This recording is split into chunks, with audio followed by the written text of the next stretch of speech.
Namaste everyone, welcome to my channel, My Dreams with Nisam. आज पनि फेरि मैले रेसिपी लिएर आएको छु जुन चाहिँ हो चिकन र लौकाको एकदम नेपाली स्टाइलमा। हजुरहरु हेर्दै जानु होला। Let's go. धनिया चिकन हाल्न गइरहेको छु। अब यसरी ठिक्कको रातो भएपछि चाहिँ मैले प्याज हाले। अनि त्यसपछि लौका हाले मैले।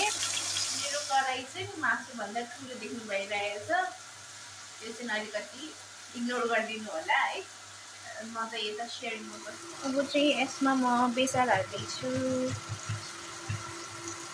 अनि त्यसपछि करी मसाला, अनि त्यसपछि गरम मसाला, अनि नुन, लौकालाई गलाउनलाई मैले चाहिँ टमाटर हालिहालेको। डाइनिङ पकाइहाल्छु। त्यति गरेपछि छोप्दै चलाउँदै गर्दाखेरि चाहिँ ठिक्क हुन्छ। अब मैले मसला हाल्थे गार्लिकहरू हाल्नु बाँकी छ। म चाहिँ कहिलेकाहीँ अझै काट्छु कि, अनि सधैँ पेस्ट बनाउँदिनँ गार्लिकको। यसो गर्छु, यसो गर्छु, यसो गर्छु, अनि यसलाई नै अनि यसरी गरेर हाल्छु। अब यसले गर्दा पनि मिठो लाग्छ। मलाई खासै यताउति जहिले कहिले गर्नु भनेको पनि छैन। यसलाई यसरी रातो धुले खुर्सानी हाल्छु।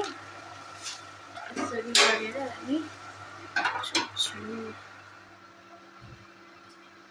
म चाहिँ अब पुदिनाको अचार बनाउन गइरहेको। अनि मलाई यस्तै मनपर्छ कुटेको।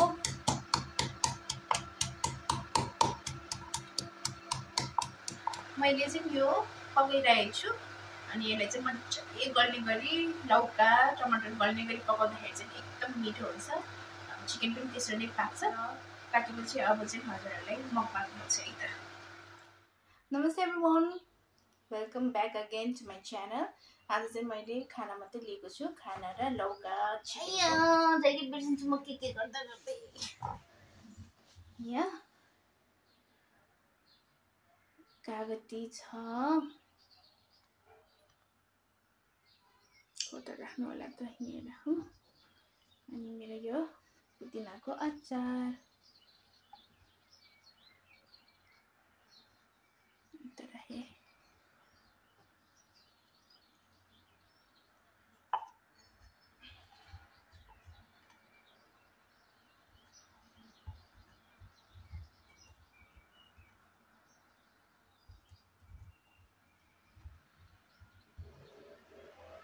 हेर्नुहोस् भयो। अब चाहिँ पुदिनाको अचार चाहिँ एकदम मनपर्छ मलाई चाहिँ। अनि खुर्सानी छ। ल अब सुरु गरेँ है त। फर्स्टमा चाहिँ यसो ग्रेभी चाहौँ लौकाको कस्तो भएको छ है।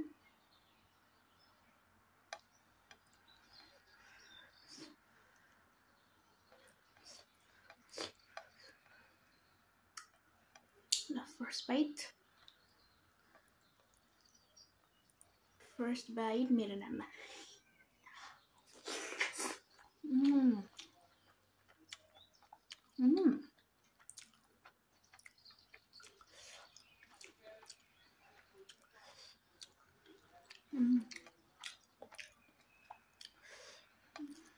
पिरो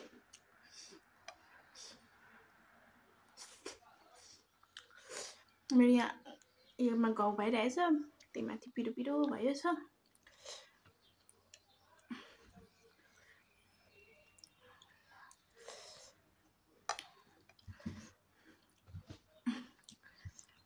मासु खामै त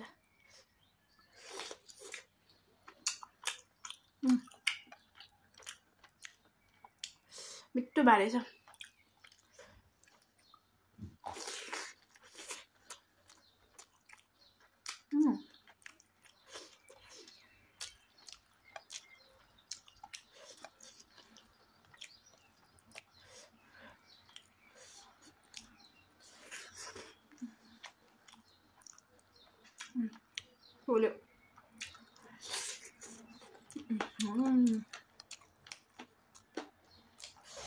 आफूले पकाउँदै खानु।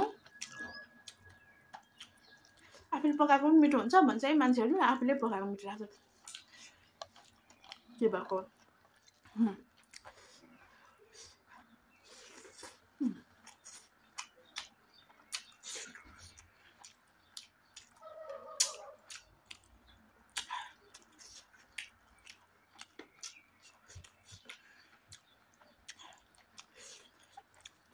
लौका साह्रै मिठो भयो।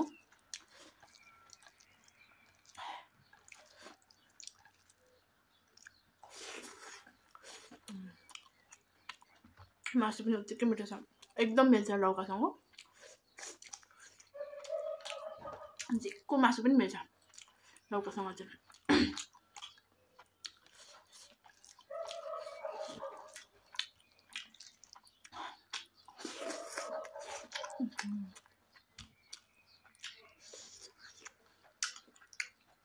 पुदिनाको अचार पनि दामी।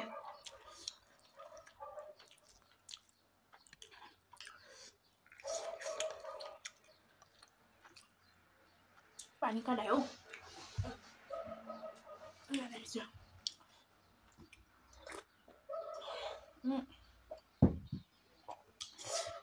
खास गरी चाहिँ अहिले अब मकबाङमा चाहिँ धेरै खाने ट्रेनिङ छ। म खासै धेरै खाना खानु सक्दिनँ भने पनि ल्याउन चाहिँ सक्दिनँ।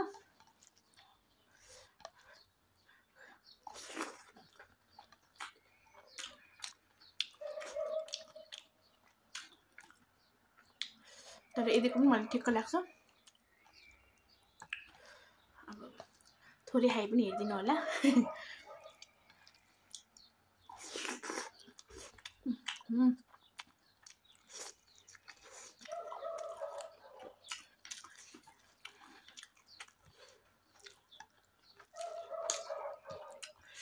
मिठो, साह्रै मिठो लाग्यो।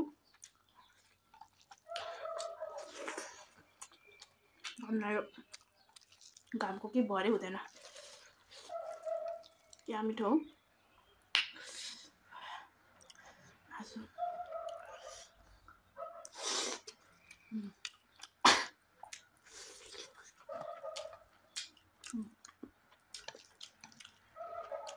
मासु चाहिँ मलाई डाउट लागिरहेको थियो कस्तो हुन्छ भनेर। यताको फेरि कहिले कहिले फ्रेस हुँदैन नि त।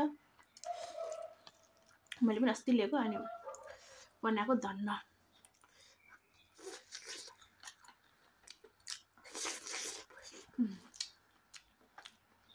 अनि यो लौका चाहिँ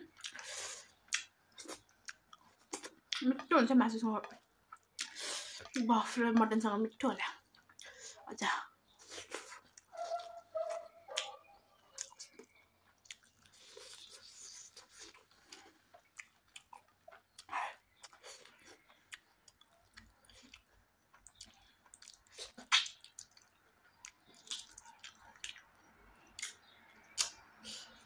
हाम्रो बोजूहरूले क्या पहिले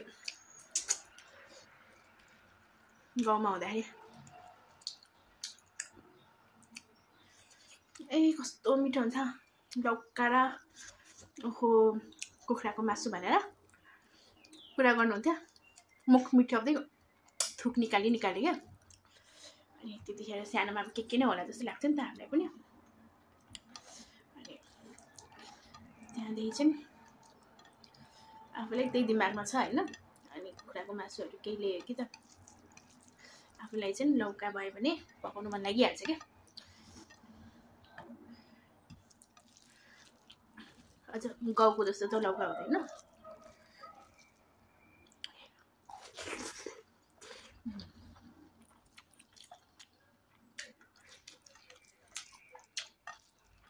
गाउँको त फ्यात्त हुन्छ, मजाले पाक्छ। यहाँको अलिक टाइम लाग्छ।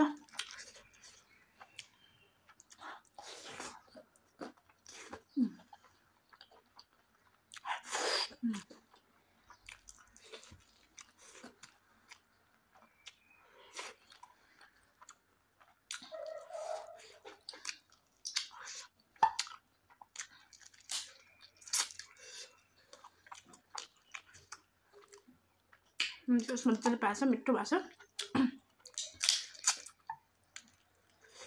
यसरी सिम्पल बनाउँदा पनि एकदम राम्रो एकदम मिठो हुन्छ।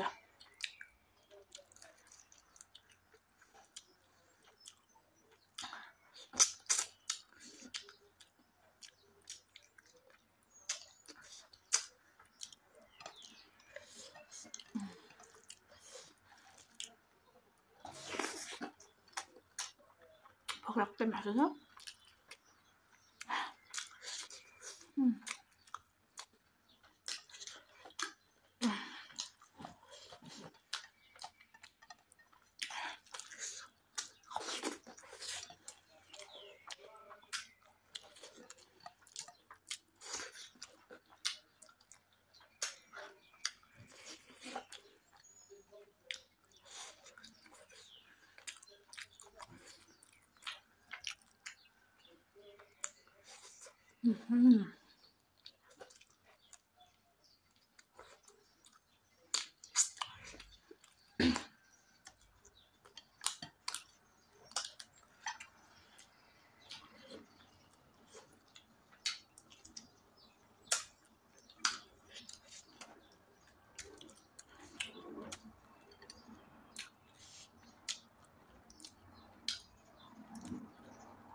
मम्मीले हेरेर मैले पनि यस्तो गर्ने मान्छे भएछु कि यस्तो गर्नु पिट्टो भयो।